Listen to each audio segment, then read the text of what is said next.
Ríši, Ale tuším, že sa s tým Martin zmieril. a ty si mi doniesol, aj mi dáš? Poď okolo, okolo.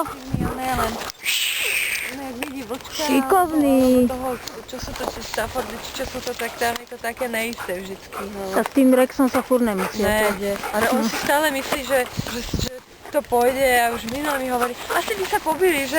Lenže on s ním ani nevie, ona má iný prístup. Vieš, to máš čo aj o prístup. Áno, ale však vieš, No, no. som bola na tom statického a počúvali aj to. Hej, Len tak bolo to ani žiadne várovné znamenie. hej, no. Arturko, aby ťa nevyjondila, nevycvakala, že je riďočuchová. Rešpekt pred hociakým psom, keď to nepoznáš. No, tak áno, ak má zlé skúsenosti. Hej. Emík, nezabíjaj tanier, poď sem.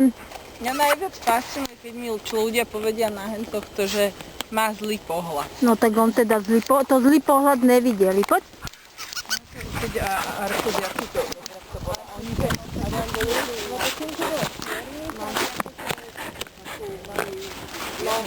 čierny pes je zlý. Áno, ako čierny diabol. No. Áno. Ale to je A hlavne malý, čo? Ježiš, okolo. Hej, á, dobre. A sa potom zase pýtali, a prečo má taký smutný pohľad? Strašne, tak on mal tie viečka také padnú. Áno, oni majú. Tragédia mali.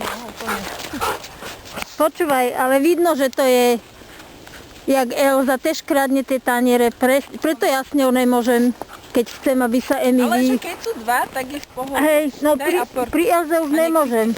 Však minule som tu bola, tá Zloty tu bola, tá tiež Jana. No. A Elza jeho šlohla, ja som musela domov odísť s jej tanierom, lebo som nemala šancu.